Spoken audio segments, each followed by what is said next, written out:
Like it like that. Yeah, yeah. Hey yo, listen. What you want? Drop it low to the flow. Oh, Like it like that. Yeah. oh. Are you ready for this? Okay, so if you've been kind of keeping up with the news, you've probably heard about this U.S. foreign aid freeze. And honestly, it's a lot to take in, right? Like we're talking global impact and heated political discussions and really just not knowing what's going to happen. So in this deep dive, we're going to try to cut through all the noise and figure out, what's actually happening and what it means for us here in the U.S. and really for the whole world. And we've got some great sources to help us do just that. BBC News, Euronews, Fierce Pharma, and Voice of America. They each offer a really unique piece of the puzzle. Yeah, and what's really interesting to me is how much this whole situation shows us just how connected everything is.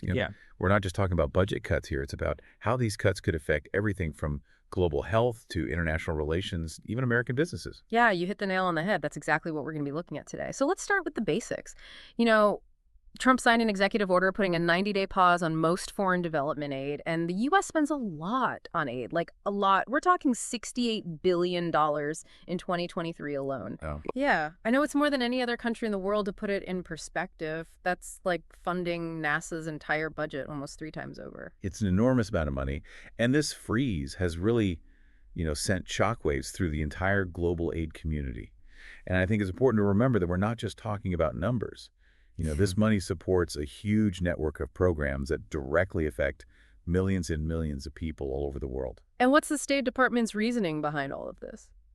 Well, they're saying that it's all about making aid spending more efficient and making sure that it aligns with Trump's policies. Right. They're even comparing the last administration's spending to drunken sailors and blaming them for the inflation we're seeing now. Well, it's definitely a clear sign that the Trump administration is taking a strong stance when it comes to foreign aid, and their America First philosophy is a big part of that. Okay, so when we talk about America First in this situation, what does that actually mean? Right. Well, basically it means that American interests are the top priority. The argument is that foreign aid should have a direct benefit to the American people. Mm-hmm. Not just be given out with no real return.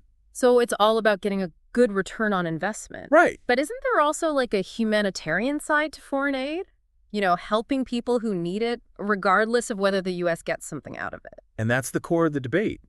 Some people are saying that this way of thinking ignores our moral obligation to help those who are less fortunate, and that it really hurts America's reputation as a global leader. Yeah, that makes sense. So it sounds like not everyone is on board with this aid freeze. Are we seeing any pushback?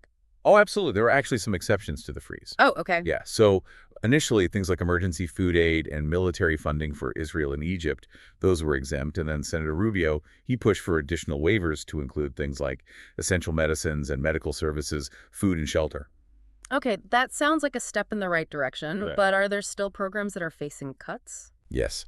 And this is where things get interesting. So programs that have to do with abortion family planning, diversity initiatives, transgender surgeries, these are all specifically excluded from these exemptions. Wow. And that's raised a lot of concern amongst aid groups and human rights organizations because they're warning about the serious consequences that could happen if funding to those programs is cut off. So we're already seeing some real-world effects from this freeze. And one program that's feeling the pressure is PEPFAR. The President's Emergency Plan for AIDS Relief. This is a program that has literally saved millions of lives since it started back in 2003. Yeah, 25 million to be exact. And PEPFAR success is not just about, handing out treatment. It's about building a healthcare system that can last. They've trained local healthcare workers, and they've strengthened supply chains, and they've really focused on prevention as well as treatment. So they were able to reach 20 million people and make a real difference. And it's been seen as like a model for global health initiatives. Yeah, it's been incredibly successful, and now its future is uncertain. And Euronews, they shared a pretty powerful story about a woman in Zimbabwe named Gugumisai Bonzo, and she has been relying on HIV treatment funded by PEPFAR for 23 years. Wow. And now, because of this freeze, she's worried that her treatment might be interrupted. She was quoted as saying, "Suddenly we have to stop." That's a death sentence for many people. Her story just really makes the potential consequences of this freeze hit home. It definitely does. It reminds us that we're not just dealing with numbers on a spreadsheet here. We're talking about people's lives, and the impact of this freeze goes far beyond PEPFAR. U.S. aid supports all sorts of programs like education for girls, agriculture in Africa, strengthening health systems in developing countries. So cutting off those funds, it could have a ripple effect across the whole world and potentially undo all the progress that's been made in so many different areas. But what about the U.S.? What does all of this mean for us? That is the million-dollar question. Some experts think that cutting aid without really thinking about the specific situation in each country could actually end up hurting the U.S. in the long run. It could weaken our relationships with other countries, make things less stable, and ultimately lead to more chaos and instability. And that kind of goes against that whole America First idea. It definitely sounds like there's a lot more to this than we might initially think. There's a lot of factors to consider, so many potential consequences, and just a lot of uncertainty about what's going to happen. Absolutely, and that's exactly why we need to dig deeper into this, understand the arguments, the potential impact, and all the different perspectives on this really complicated issue. All right, so let's focus on one specific area that a lot of people are worried about, the potential impact on global security and stability. We hear all the time that U.S. aid is super important for, keeping things stable around the world. But how does that actually work? Well, the idea is that when the U.S. supports things like economic development, good governance, and humanitarian assistance, it can help prevent countries from falling apart and becoming unstable. Kind of like if you invest in a strong foundation for a building, it's less likely to collapse. So it's like a preventative measure, but does cutting aid actually increase the risk of instability?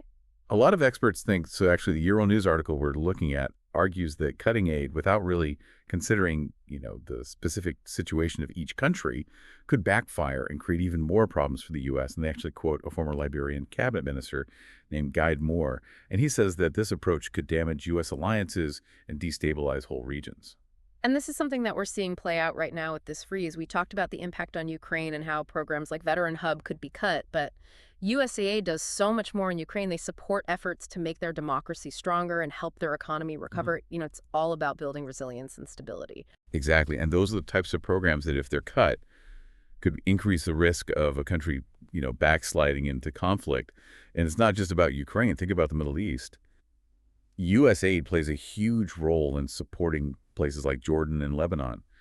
They're dealing with massive refugee crises, economic instability, and the constant threat of extremism. It sounds like a really tough situation. So how does U.S. aid help in those situations? Well, it helps these countries provide basic services to their people, maintain security, and prevent things from getting worse.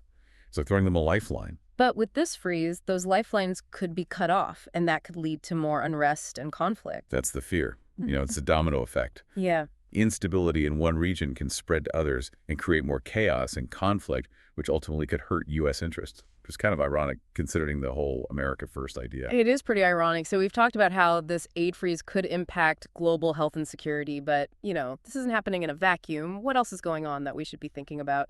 Well, there's some reports that people within USAID are pushing back against this freeze. Really? Yeah, Fierce Pharma suggests that some USAID officials might have been put on leave because they were resisting the order. So there's conflict within the agency that's supposed to be carrying out these cuts. It seems that way, and we also have to remember that this 90-day review period is just for the initial decision. The Voice of America article mentions that PEPFAR officials were told that the final decisions on funding could take up to 180 days. 6 months. 6 months of uncertainty and disruption. Wow, that's a long time. Imagine the stress for people who rely on these programs not knowing if the aid is going to continue. And we're seeing some lawmakers speaking out against this as well, right? Yeah, absolutely. Lawmakers like Gregory Meeks and Lois Frankel, they've been very vocal about their concerns. They've even said that this pause in funding will cost lives. And they've been emphasizing, all the work that PEPFAR does, providing HIV treatment to millions of people, distributing malaria medication, giving out mosquito nets. It sounds like they're really trying to make people understand that this is an urgent situation and that these decisions have real consequences. Exactly. And even in countries like Namibia, where officials are hopeful that aid will eventually come back. They're still feeling the effects on the ground, for example. There's a Namibian NGO called KP Star that provides mobile HIV testing and treatment, and they've had to stop their work because of the freeze. It's really sad to see how these cuts are directly impacting people who need these programs to stay healthy and, in some cases to survive. What about the UN? What are they saying about all of this? Well, the UN Secretary General has called for more exemptions to the freeze, especially to protect vulnerable communities that rely on these programs. They're really emphasizing how urgent the situation is and saying that those lives and livelihoods depend on this support. So the international community is also concerned. It seems like everyone is watching to see what's going to happen. What's the State Department's response to all of this? Well, the Voice of America article quotes a State Department spokesperson defending the freeze and saying that President Trump stated clearly that the United States is no longer going to blindly dole out money with no return for the American people. So they're sticking to the whole America First justification, but what exactly counts as a return for the American people? Is it just economic, or does it include things like, global stability and humanitarian progress? That's the heart of the debate. The people who disagree with this freeze say that this narrow way of thinking ignores the long-term benefits of foreign aid, like, preventing conflicts, promoting democracy, and making people feel more positively towards the U.S.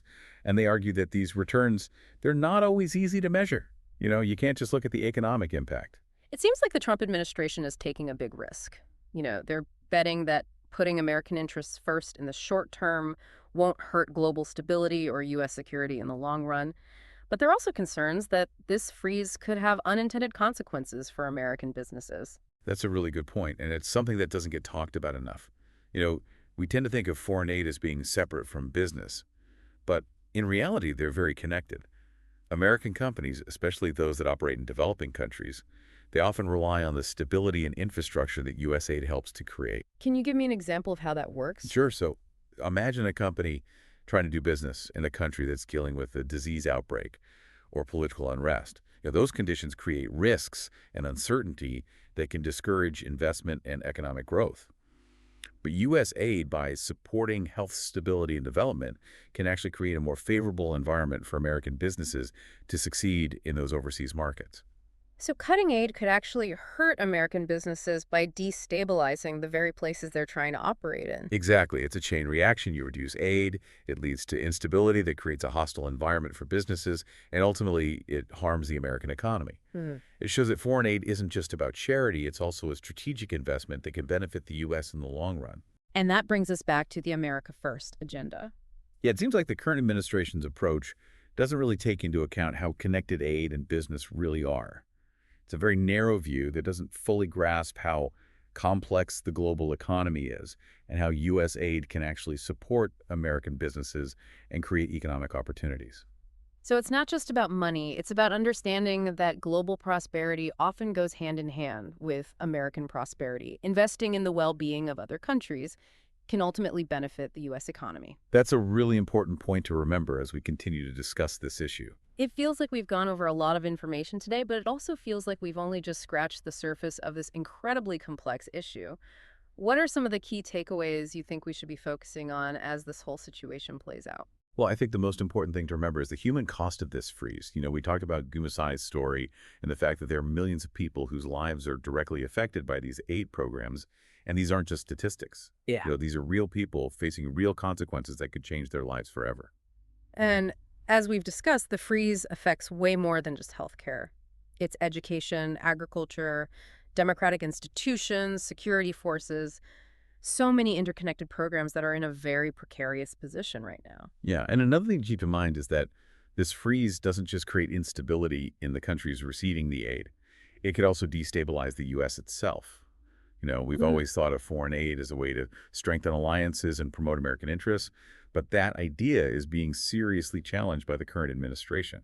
And we also talk about how this could all backfire on American businesses, by creating instability in the very markets that they rely on. It's just a reminder that everything is connected and that decisions that seem short-sighted can have really far-reaching consequences. Absolutely, and that brings us to what I think is the biggest question of all. What is America's role in the world? Is it all about focusing on what's best for us right now, or do we also have a responsibility to be a global leader and provide humanitarian assistance? It seems like this America First approach is pushing us towards a more isolationist stance, but we're only just starting to see what the long-term effects of that shift will be. It feels like we're at a turning point, and the decisions we make now are going to have a lasting impact. I agree. It's a defining moment, not just for American foreign policy, but for America's place in the world. This aid freeze represents a huge philosophical change, and I think it's really important for all of us as citizens to have serious discussions about what this means for our future. This whole deep dive has really been eye-opening for me. I knew this aid freeze was a big deal, but I had no idea just how complicated it is and how far-reaching the consequences could be. It's definitely a lot to wrap your head around, and the fact that we don't know what's going to happen next just adds to the complexity. We're all left wondering what's going to happen after the 90-day review, what the long-term effects will be, and how this is going to change America's role in the world. We might not have all the answers, but we've definitely raised a lot of important questions, and I hope that this deep dive has encouraged you to think critically about this issue and to stay engaged as the story continues to develop. This is a moment that deserves our attention, our careful consideration, and our willingness to have meaningful conversations about the kind of future we want to build for ourselves and for the world. You said it perfectly. This isn't just a political issue. It's a human issue. It's about recognizing that we're all connected and that what happens in one part of the world affects us all. We have a responsibility to stay informed, to speak up, and to fight for a more just and compassionate world.